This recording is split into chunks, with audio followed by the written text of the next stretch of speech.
A prominent Filipino is said to be heroines who changed Philippine history or the Filipino who has exemplary works or has the biggest contribution in the society.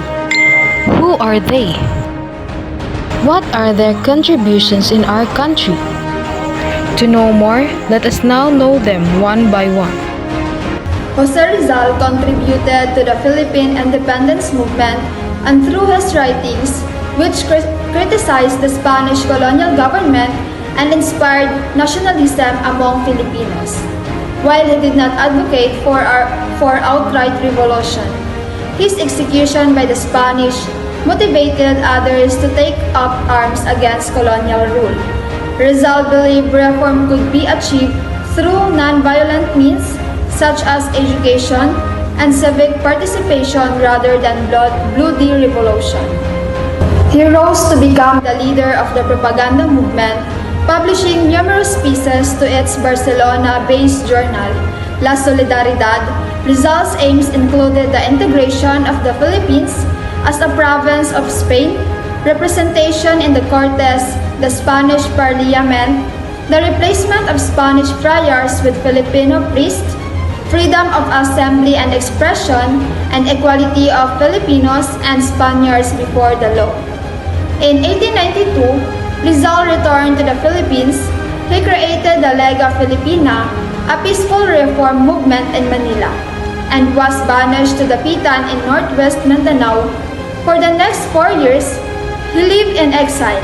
The Katipunan, a secret Filipino nationalist organization, rose against Spain in 1896. Although he had no ties to that organization and had played no role in the uprising, the soldiers apprehended Rizal and tried him for sedition. He was found guilty and publicly executed in Manila by a firing squad. Jose Rizal's death persuaded Filipinos that independence from Spain was the only option. While imprisoned in Fort Santiago on the eve of his execution, Rizal wrote the poem Ultimos Adios, Last Farewell, a classic of 19th century Spanish verse. Andres Bonifacio. Andres Bonifacio was the creator and the head of the nationalist Katipunan organization, who led the revolution against the Spanish in August 1896. Bonifacio had minimal formal education and worked as a messenger and warehouse keeper before becoming involved in revolutionary activity. Nonetheless, he was a voracious reader, unlike Jose Rizal, who fought for reforming Spanish authority in the Philippines. Bonifacio advocated for total independence. He formed the Katipunan in Manila in 1892 based on the Masonic Orders organization and ceremony.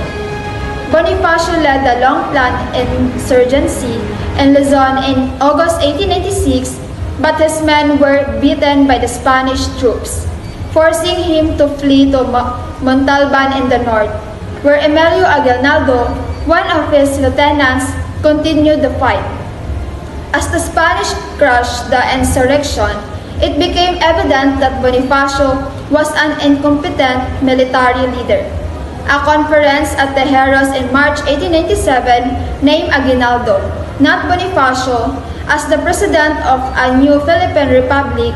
Bonifacio attempted to form his own rebel government after refusing to accept the decision.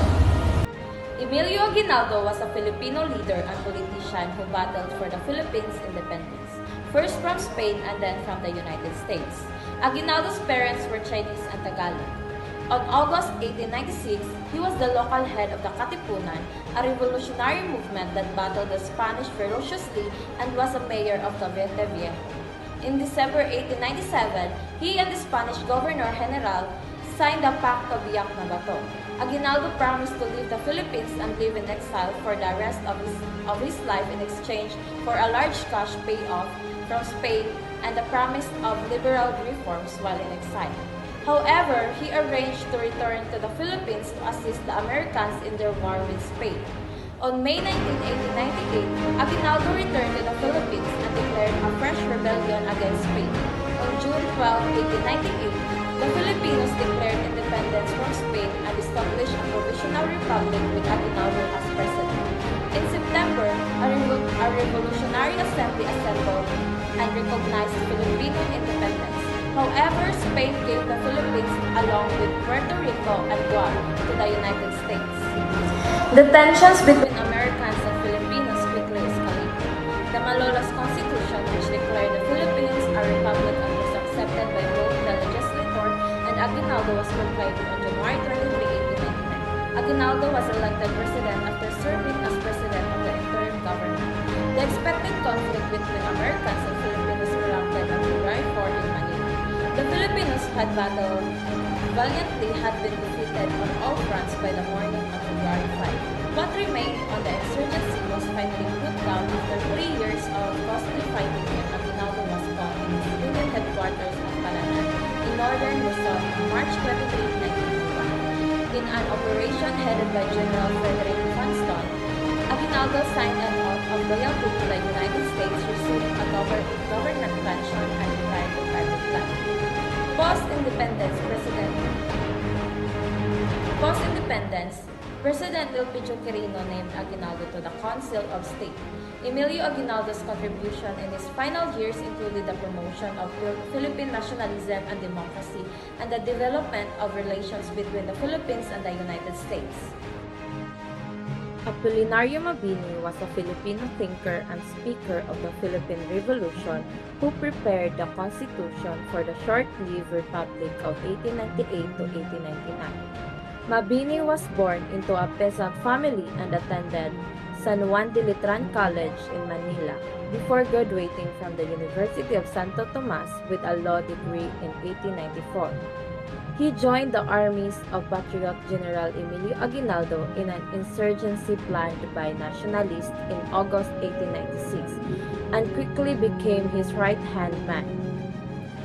When the Spanish-American War broke out in 1898, Mabini advocated for cooperation with the U.S. as a means of gaining independence from Spain. When the U.S. proclaimed its intention to occupy the Philippines, Mabini joined Aguinaldo in a renewed fight for independence. He was kidnapped by U.S. troops in December 1899 and deported to Guam after refusing to swear allegiance to the U.S. He was only allowed to return home a few months before his death. Marcelo H. del Pilar, born on August 30, 1850, also known by his pin name Plaridel, was a prominent Filipino writer, journalist, lawyer, and one of the key figures of the Philippine Revolution against Spanish colonial rule. His contribute as a lawyer revolutionary and propagandist emulates his patriotism, bravery, and intelligence. As the father of Philippine journalism, Del Pilar founded the Diaryong Tagalog, where he exposed the atrocities committed by the Spanish friars against the Filipinos of that time.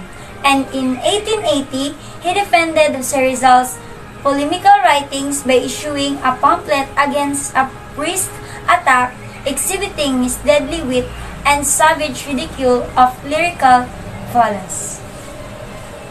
Sultan Kudarat was born in 1581 in Mindanao and began his leadership as a dato in the Sultanate of Maguindanao. During his time, Sultan Dipatuan Kudarat is renowned leader and warrior in the history of Mindanao in the Philippines. He is known for his exceptional leadership in defending his territories against foreign invaders and internal foes within Mindanao because he succeeded in strengthening his power and expanding the territory of Sultanate of Maguindanao. Through his courage, leadership, and love for his subjects, Sultan Kudarat became a prominent hero in Mindanao's history. His success and contribution to promoting peace and freedom in Mindanao solidifies his legacy as a great leader of Muslim community in the region. Juan Luna was renowned Filipino painter and patriot who played a significant role in the Philippine art scene during the late 19th century. He was born on October 23, 1857 in Bandok, Ilocos Norte, Philippines, and died on December 7, 1899. Juan Luna's contribution in the Philippine history as an artist and patriot have cemented his place as a revered figure in the country's cultural and artistic heritage. His being an artistic excellence and nationalism and patriotism and his being cultural influence for his famous works and paintings. Melchora Aquino, popularly known as Tandang Sora, was known as the Mother of the Revolution. Her nickname comes from the Tagalog word for old, as she was 84 years old when the revolution started. She risked her life to tend to Andres Bonifacio and other Katipuneros in 1896, providing them with food and nursing the wounded. Her bravery became evident after she was captured by Spanish officials, who subjected her to torture and interrogation in the hopes of extracting information about the Katipunan hideout. She refused to submit and was exiled to Guam on the orders of Governor General Ramon Blanco. Gabriela Silang was a fierce Ilocano warrior who, after her husband's killing in 1763, took over as commander of rebel troops. She recruited military forces including native ethnics to continue the war against Spain in Ilocos, launching guerrilla raids against Spanish garrisons.